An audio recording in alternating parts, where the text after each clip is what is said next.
Okay. So we are simply, think 100 meters, Jörgen, away from the shores of Siv North, Community Incubator Village North, on a little boat that Jörgen rowed us on the lake to get away from insects on this very sunny and too good to be true day in July 2025. And Jörgen Andersson doesn't need introduction for many people who would watch this anytime soon, I'm pretty sure. That's why I will not go into that. But today we want to talk, or I want to talk with him simply about what he thinks about all the cluster of ideas and happenings and vision and plans and everything around RegenHive, basically. RegenHive ecosystem, the things we try to do in RegenHive within like programs, pathways, the platform. Like when we say RegenHive, we mean quite a few things, but they all are in the same cluster. So Jörgen, it's now up to you to start, picking whichever part and tying up to whatever is going on in your mind. Yeah. Well, nice to have a go with that. I'm a bit inspired these days from reading the book called Holism and Evolution, written by this guy Jan Christian Smuts from South Africa 100 years ago, pretty much. Him being the guy coming up or coining the word holism, and in that book him trying to figure out what that might be. And that word, to me, it seems to be the whole RegenHive idea, using a word as hive being like this bunch of bees. When they are brought together in a hive, they become something way more than the individual bees. It's not like 30,000 individual bees, it's something way more than that. As they collaborate, as they, through being with each other, are able to make the miracles that bees do. And same thing applies to people. Like, we have this capacity to become something way more than the group of individuals, if and when we are able to come close enough together, come in relation enough, making advantage of all our individual, the way we are different, the diversity that is very typical for Homo sapiens to be very different. It's not like that we are alike. So the way I see it, or the way Mr. Smuts is trying to explain it, is that we are looking for this extraordinary thing that might happen as we come together and become something where the word community is a word that we would like to have in Swedish. Like, community is a really good word. Ecosystem, you say, of the RegenHive. So I believe RegenHive is about that. It's about a longing to have that level of relation and connectedness to each other and to the ecosystem around us. So we're just longing for that, and that's what I think of when I think of what this RegenHive and platform and everything. It seems to be the common denominator. Is that what you say in English? Like, that's what it seems to be about, or that's at least why I am interested. Mm-hmm. And you, of course, as usual, made a very core entrance to the topic. By the way, we are not planning this, we are just going with the flow. And then the first question that comes to my mind is that this, like, how to be together, how to be that 1 + 1 = 3 or 5 effect that Smuts was talking about, as you say. And I guess many people have been trying to find out for tens of thousands of years. I mean, that has been the quest of Homo sapiens basically, and they succeeded by building those villages and then states, and then even those, you know, like oppression mechanisms and everything. But also on the other hand, people have been, still do, try to create collectives, communities. Like, I haven't met a single person who would say, oh, I hate communities or I hate others. I mean, some people may, but so the level of interest about this question, and then we have the reality that we keep failing at it. I mean, it's not a common thing.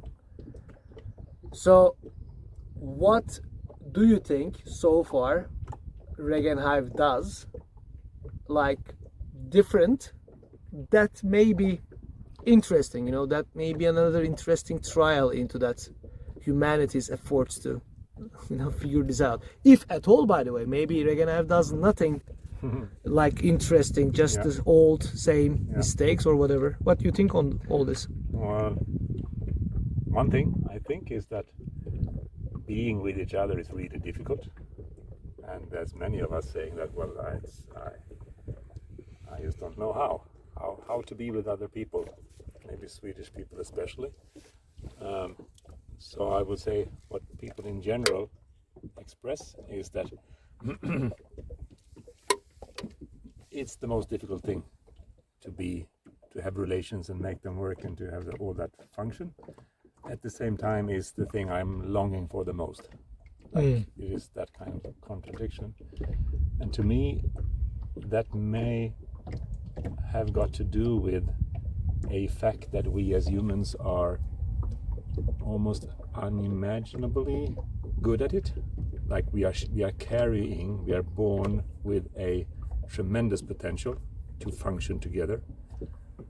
But it is not as it is with animals, that whatever now miracles they can perform, they just need to be born and then they basically go do it. Like, we are a plastic. Our plasticity, we are like being shaped by each other, by environment to a very high degree. So then we need to be shaped into this capacity of holism, of human holism. Holism in between people and the environment they are a part of, participating in. So we are supposed to learn something very difficult according to whatever circumstances we happen to be born into, because humans are good at making it in, you know, the most different kind of circumstances. So it's not supposed that we are coming out with this. We are not ready when born. We need to learn everything, and we can see the children, how they have such a willpower to learn these things. And challenge for you know, being parents or whatever now, to try not to damage that power that those kids have, to develop those skills that in the end can become this holism thing, or in the end can perform these miracles that we call holism as it becomes way more than the part, when 1 + 1 becomes 3 or more. Like, so we have the possibility to learn how to be, let's say, together, but we do not know it, like by birth. No, and or by default. Yeah, and then now we can bring the, you know, the 7 generation perspective that is being talked about. That we talk about those indigenous people having this 7 generation, which some people believe it's planning 7 generations ahead. I believe it's more like we are able to connect person to person 7 generations, 3 generations being alive at the moment, remembering 2 generations, two dead generations remembering him, and 2 not yet born generations will remember the last one of us dying. So that makes 7 generations connected like that. So we as a creature are a group of people, not only in the present time, we are a group of people over time, like through time. That means that we can accumulate, we can, like, with a person to person kind of relation, on top of all the accumulated knowledge and experience for thousands of years, we have this capacity to do this over generations like that. So that's an incredible thing. But that means that as you're born into that, you are kind of, those parents and generations alive are supposed to, all of them, be a part of this enormous responsibility of enabling these kids to find their potential, for every individual to find his or her, most fantastic potential in this life, in these particular circumstances you happen to be born into. So that's a scary amount of responsibility. Can you put this get your voice better, perhaps? Okay. Yes, thank you. Continue, please. Yeah, no. Just hold on to it. Yeah. No. Is that? You don't. Yeah, maybe okay. like that. Yeah. Right. So that's a big topic, and in that topic we have this, like, it seems to be very natural for people to let our kids be the guide us for what to do. Like, and when we keep in mind that what we do is to improve conditions for our future generations, like when we do that, we feel that we are on the right path, and I believe we are as well on the right path as we do that. So as of today, if you hold it, and I can keep this thing moving. Yeah. So this is the long-term effect we may play. Like, you are simply saying, if you have a kid, or if you are talking with a next generation person, doesn't have to be even your kid. No, exactly. Like, you can simply make a lot of impact on that person's impact on the next one. Yeah, and you cannot not do it. Yeah, if exactly. there's a child in front of you, you cannot not have a great impact. If you're going to neglect it, that's a big impact. That's a huge impact on that kid's capacity to bring this something important to next generation and next generation. And to me, that explains a lot about why you have been always interested, and now recently you have maybe more opportunity to directly dive into that, how to enable those next generations question. Yeah. And but let's say we have this one of those 25-year-olds, like not having a kid yet, and yes, he got you or she got you. No, if she got a kid, she will make sure to enable as much as she can, but in the same time she needs to be first enabled, maybe, like in that sense, to provide that as a parent. Or I mean, she may not want to have a kid, and she may just want to be that person, like that, that person that she wished to be, that community, and she is not. Yeah. So I mean, this is one question I personally have been like, that age group I personally have been most interested, I guess, because simply this is the latest phase I have been, like I was simply very much able to relate with that 25-year-old, because I was that. Even now, like now I'm 40, but I'm still in that phase, or I am recently done with that phase of being 25. So therefore, many people in RegenHive are from that phase, no matter what old they are, what is their age, Right, that's. So what is that, like, how do you observe when you look at RegenHive as it is? Like, what does RegenHive do for that seeking? Because that community word is very much there.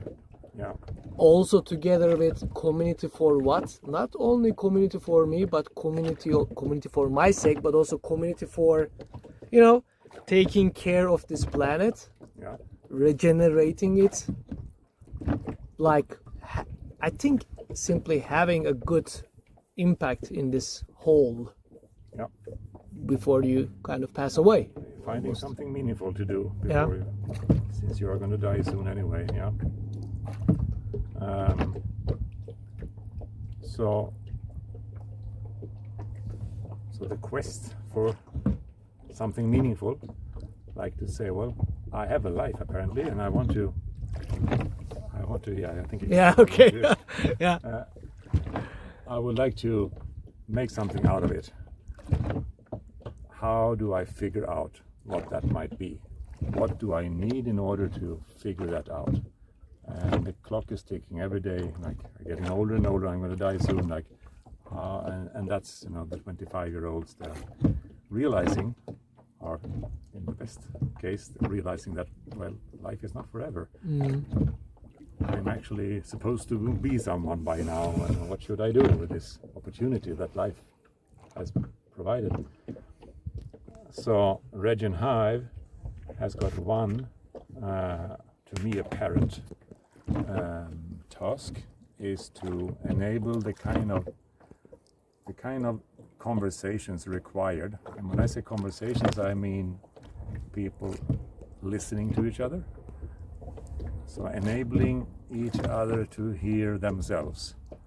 Because if you are with somebody else who's also interested in, okay, so this is for real, this life, and it's gonna end, and what am I gonna do? Like, if you have that kind of seriosity, like, instead of talking about seemingly meaningless stuff, you talk about something that's seemingly meaningful, and you do that together, and then you dare to ask those questions like, okay, what do I want to do with my life? And then you answer that to yourself, having someone listening to you, having people around you listening to this, bearing with the amount of time it will take, like we're talking weeks and months of conversations leading up to some kind of clarity. Okay, I cannot come up with anything better to do than this. This is what I would like to do, since I have people around me, because that's the next phase. I dare take on this big challenge because I'm not alone. I have some people to do it together with, or RegenHive enables me or make me believe that I may be able to find my flock, my people, to even more skillfully clarify what we want to do together.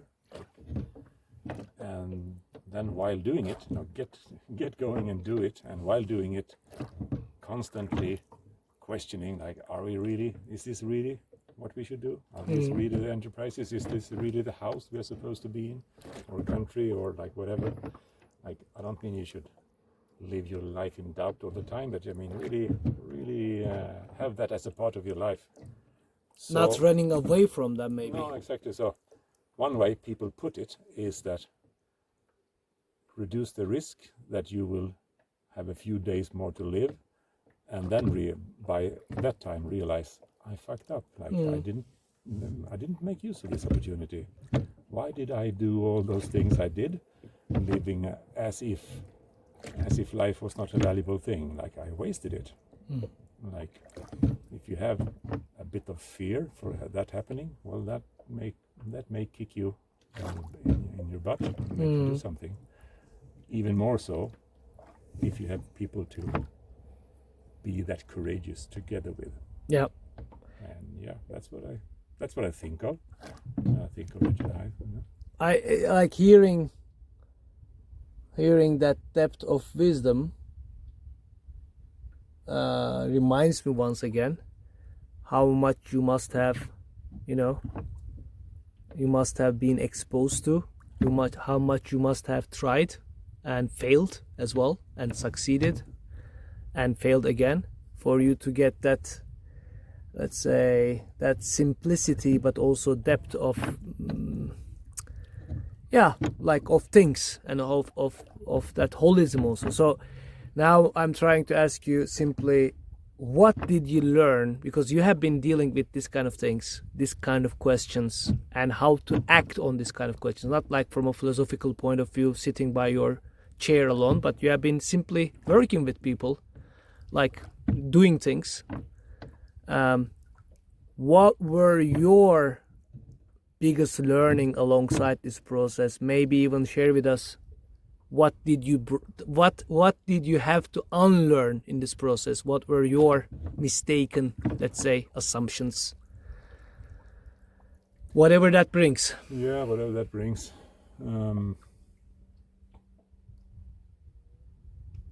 Yeah, I mean, when you say unlearn, since I was born and raised a farmer, there was a lot of unlearning about what farming is, or what a concrete relation with nature is, even though, so I was born and raised as a farmer. At the same time, I happened to, through school, be together with those nature nerds, those bird watchers and whatever they were now.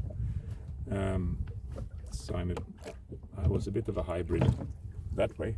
So I guess I unlearned quickly by being fortunate to be with those city people that I normally would be arrogant about how, whatever now stupid they are, those city people.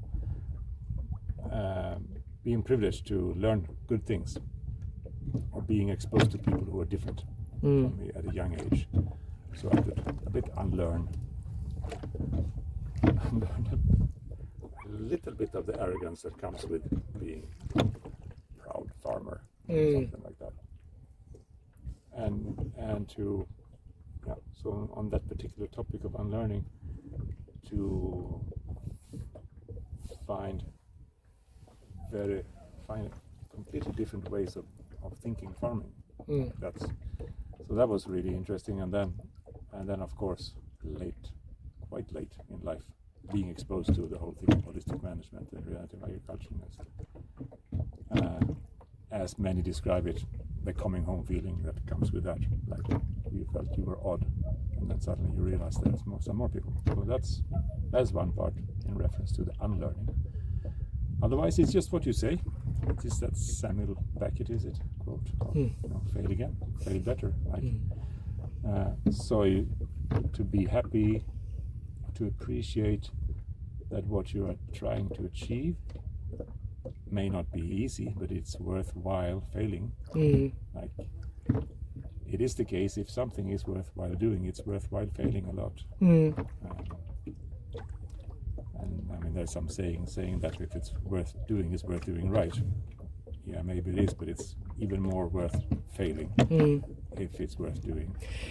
When we talk about this enabling things, sometimes I think, I mean, for understandable reasons, people are, oh, okay, so you're gonna enable me. Like there is still some sort of, and we reproduce that idea, by the way, like, in holistic management course, we have the trainer and the student. So I see where it comes from, and to some extent it is even like healthy or right. But in the same time, there is this huge reality of like enabling is actually a process from which like everyone or both parties are enabled by. It's not a thing I do to you, but it's more like something that happens both of us when I do it, let's say. So from that point of view, it is really interesting. And I today actually seen in the platform someone in our ecosystem putting a beautiful, what was that thing? Shadow fighting? No, it's not. Anyway, like simply her sharing about her admitting some fears she has, like very honestly. And that's the kind of stuff I love, like, like how weak we are, or what are we afraid of, like to share kind of things. In my case, for instance, the biggest learning I had and I'm still having is how to in the same time host two things. One is a huge hope, like without hope, I mean, what can I do? Huge hope that this is a journey, people are interested and they will jump in and we're gonna do it together. A huge hope. Otherwise I cannot, like when people ask me, like, yeah, that's the hope. And in the same time, zero expectation. And that is specifically for me, like, because I'm afraid of being left alone. Like, I simply had that fear for a very long time. In my private relations as well, always have been afraid to be abandoned. So maybe in that sense, like for me, this process is, you know, like for all of us it's the same thing, but at the same time so unique teachings. So if you have anything to share on that one, like how trying to do what you are doing, how it impacts you and how it enables back to you, kind of. Yeah. Another quote, I think this guy is called Buscaglia or something. No one has ever taught anyone anything, ever. Like we do not actually, we are always learning ourselves. We can be enabled to, or we can, you can be led to a place where we might learn something, but you are not, you do it yourself. It's like that. You can lead your cow to the water, but she has to drink herself. You can't drink for her like that. That's the top when it comes to learning. So that's coming from a school system. That's quite a different way of looking at it. And then, if we throw a line back to a previous part of the conversation, like one particular thing of that 25-year-old and now as woman who is to become a mother, or is about to give birth, or is about to be giving, enable a new human being to come into this world. Like, so when it comes to how we, all of us, we need to be held by each other, like to now whatever degree, but it just becomes so extremely apparent when it comes, or apparent, like obvious is the word I was looking for, like when it comes to this person who is going to go through like the really something really difficult to give birth to a new human being, and with everything that comes with that, like this enormous need of being held by a community. So this thing of holism and what we started with, and that African saying that I am because we are, like how deep that is, like, to what depth that goes. If we are something, well then I am able to be, and this comes to the next part of what you were talking about. How can I be anything else but really authentic about myself or to myself if I'm really held by my people? Like if the we is really something, if the we is really there, like for real, it's not possible to be not authentic. Like how could you even consider to lie or fake or anything to your people if your people are being if your people are being what you can imagine they might be, or try to imagine what really people who are really caring for you like that. And one way of like imagining it is that, I mean, it is, if you see a pregnant woman, you see that, well, anyone, I hope everyone who sees a pregnant woman goes into some kind of caring mode.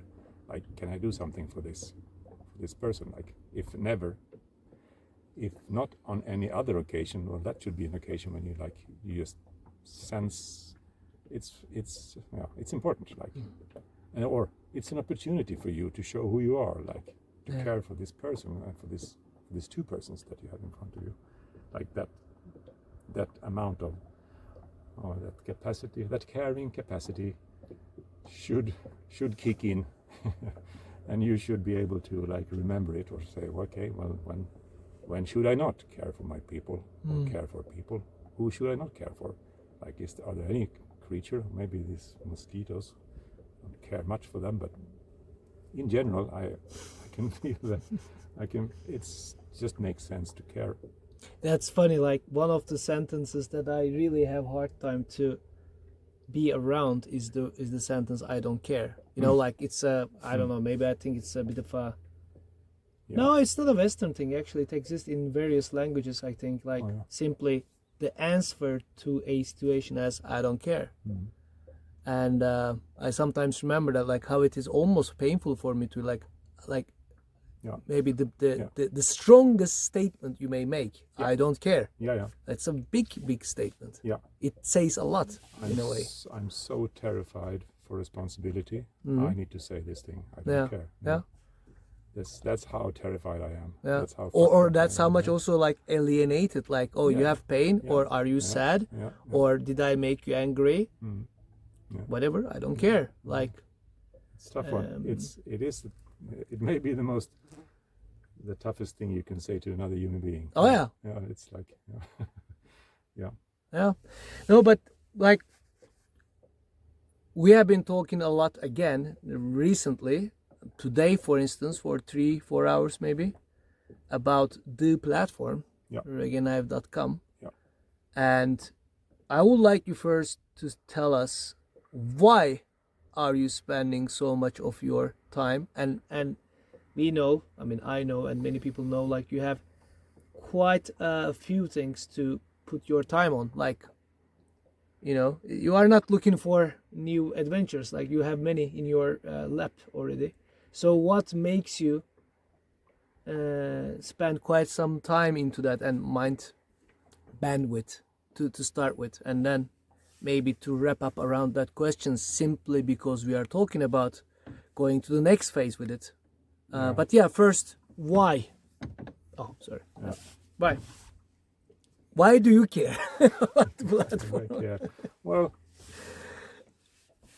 so if the intention or the meaning I can find with my little life is to try to make some kind of impact, and if I believe that technology can be used for good purposes, and if I believe that let's say the time is now, like there is enough challenges, we don't need additional challenges for me to be worried about my kids and their kids. Like there's plenty of stuff to improve. So that puts me to a place, or that has put me to a place that, well, let's use this technology where we can build community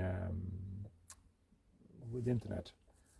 Like a platform can be used, and this is something that I've been learning for the past 5 years. Like 5 years ago, when we did these courses, and then this COVID circus opened this cool door into doing online things. Like I had been doing it before, but many of us experienced that, shit, this is actually working. We can actually show care and things. We can actually be close, even on a screen. Like it is better than I thought.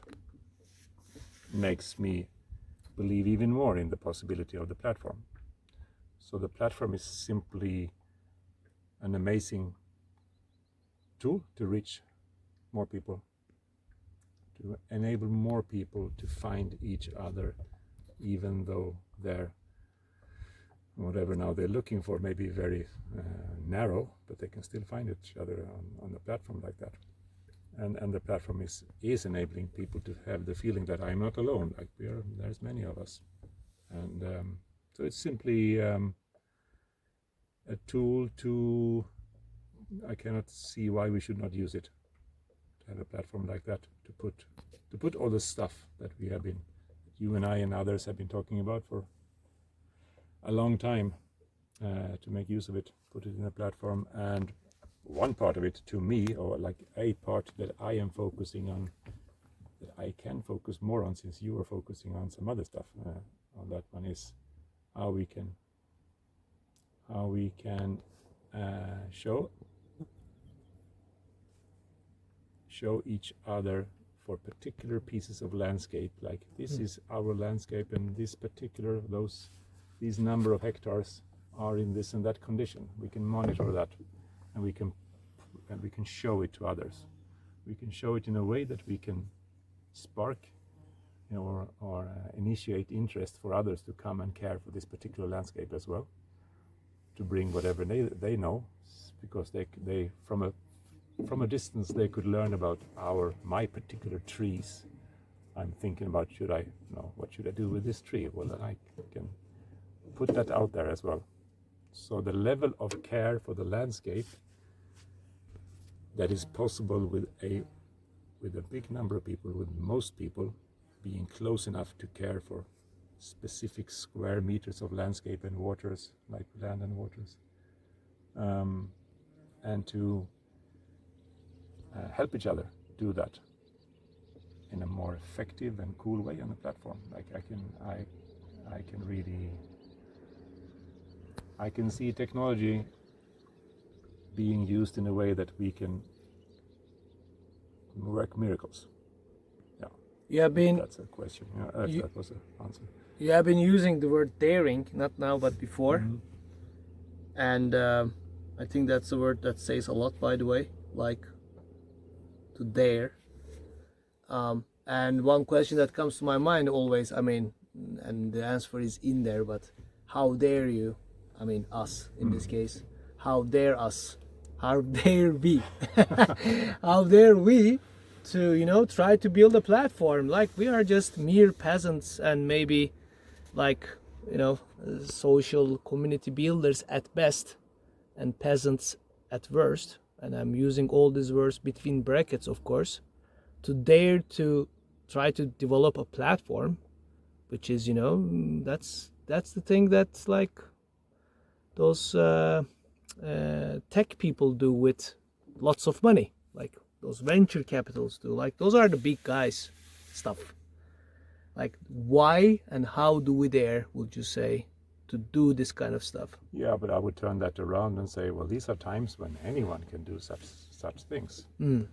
Like if I go in history and find individuals or groups that have made a huge difference for the entire civilization, historically, what that took was like trying to imagine what it took to put into writing in a book like 1,000 years ago.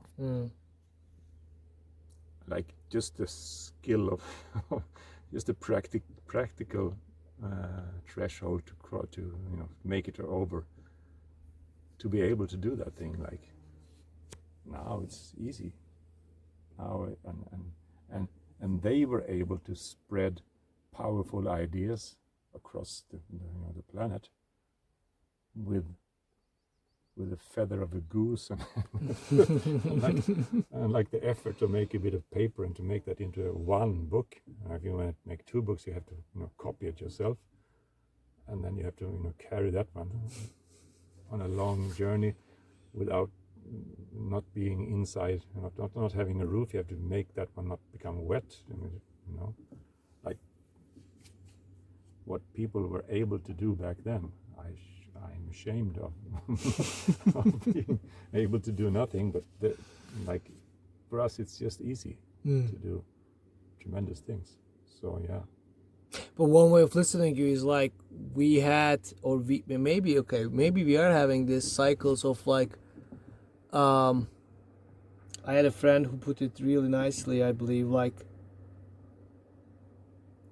being generalists and then experts. The way he put in an article was like the Greek versus Romans, like Greek being generalists, and of course it was a generalization itself, and then the Roman Empire built on specialization.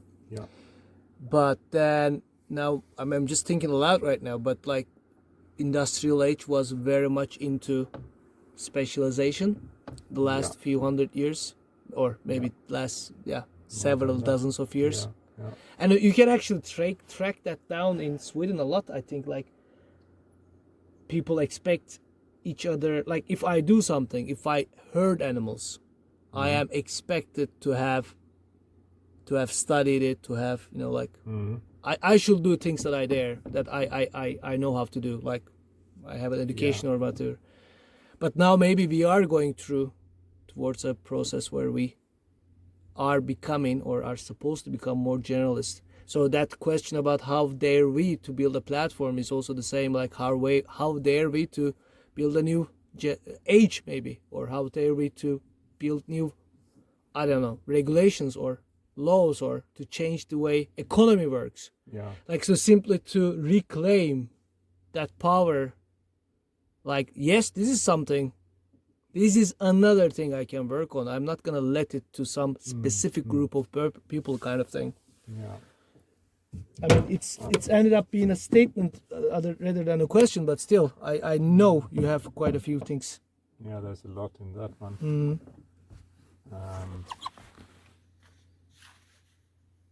Yeah, when you're comparing the Romans and the Greeks, some like they are both reductionists compared to, if you go to Jerusalem, that will be the other place where you'll have other ideas going on.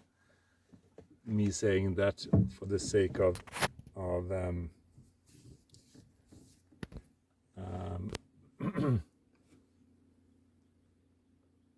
like, it's one thing to be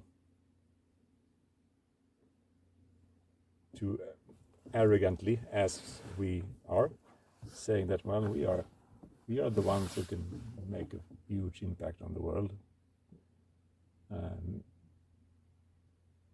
Initiating a platform is one way that might do it.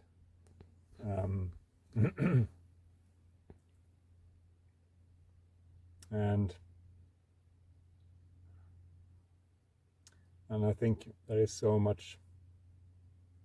Yeah, my mind goes in many ways now when you were opening for it like that. But those lines of thought, or those, like, what holism is a part of, or holistic management is a part of, is some kind of, hopefully, an end of an era that seemingly the Greeks were really like initiating, that we now call reductionist. And let's keep reductionism because it's an amazing way of getting things done. Thanks to a lot of reductionism, we can build a platform. Yeah. Meaning it's not we who are doing it, people are doing it, because the enormous achievements of reductionism. And then we come to some kind of point where, okay, but we do need holism as well. And the Homo sapiens thing is a holism thing. And so I was mentioning that guy Smuts in his book, and what he's trying to do. I see where this might lead. I don't know, but what he's trying to achieve in that book is that he's trying to make bridges between three things, like materia, life, and mind. Like, initially there was just like the atoms of things, and then somehow life emerged, and from life somehow the mind, the awareness of being aware, like we have as Homo sapiens. And he's trying to figure out how holism may be the way that one leads to another. Like, there's something within the minerals, the material, like if we go to quantum physics, well, matter isn't really what it seems to be, and so it seems like matter can be aware in a way that life can be produced, and then we can have our minds at the capacity that we can sit here and talk about stuff like this. And now technology enabling us to talk in a way that people can hear this from an incredible distance. It's just a miracle upon miracle,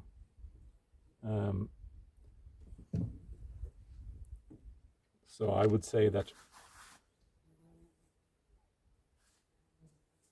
the fact that we can make this platform and everything that comes with it, and the fact that we can get along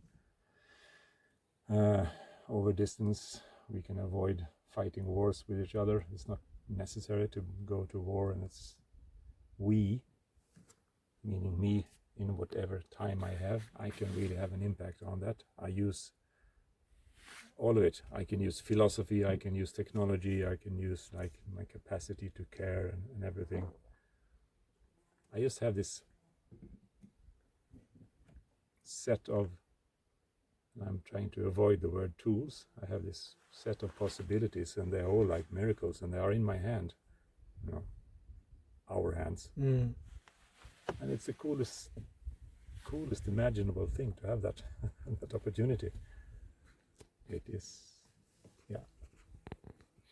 it's very difficult to find words for how cool it is. Whether that's related to anything what you said, I don't know. Doesn't have to be anyway.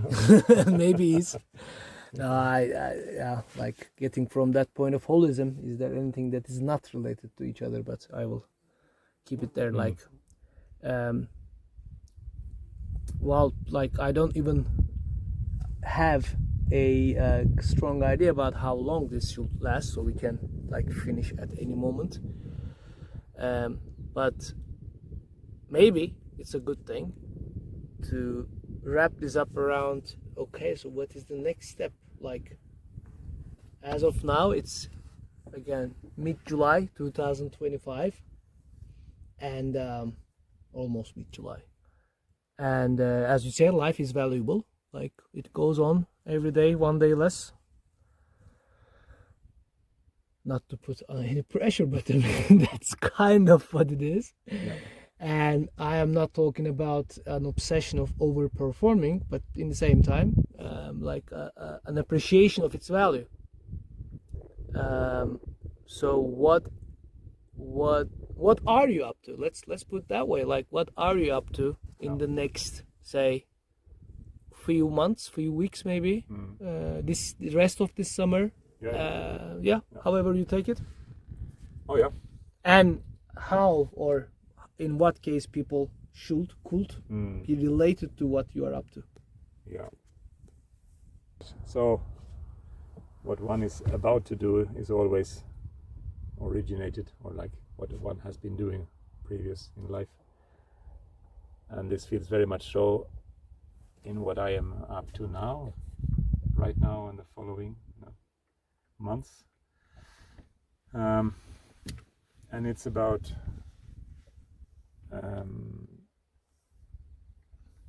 pieces of landscape with their people, like people belonging to landscape, and I'm talking about concrete examples of that, figuring out how to be decision makers and how to solve the problem of land ownership being one of these things, like one of these things that I've been very much interested in for a very long time, trying to figure out ways how we can make sure that families and communities have access to pieces of landscape long term, so they can really plan for those, having those 500 years or whatever now, at least for a long time as trees grow old.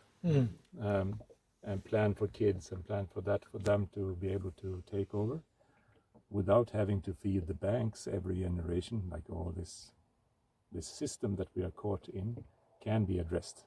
So we can find another way, solving very concrete financial problems at the same time as we are enabling us to make that kind of plan, saying that, well, we are the people, we are figuring out the context and the holes and the decision makers, and how that future resource base, how we want it to be. And the platform is a big part of this. So I'm imagining how we, in that platform, can document the result of our conversations, of specific conversations on specific landscapes and their people, so they can remember what they've said. We wanted these trees to be not cut down or cut down, and we want the enterprises to be this and that because we want to have this and that effect on the family or on the ecosystem, like having those.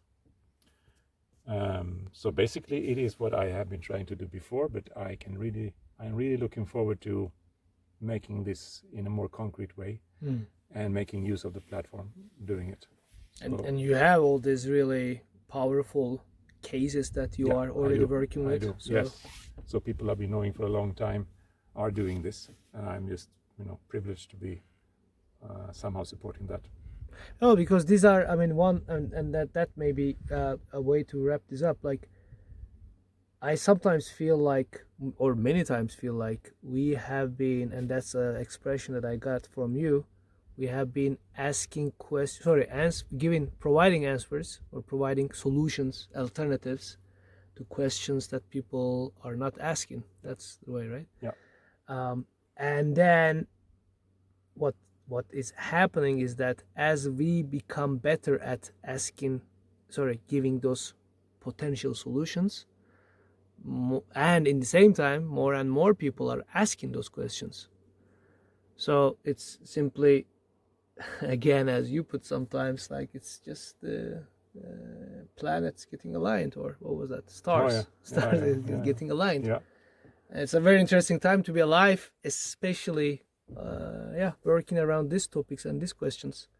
I mean, I really, sometimes I read this, or I come across these like articles, the top 20 occupation, like jobs of the future, or the obsolete ones and stuff.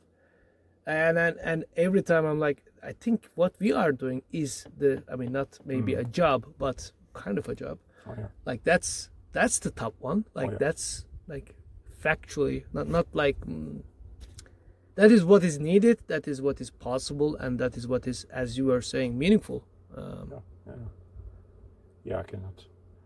I cannot imagine anyone being more privileged.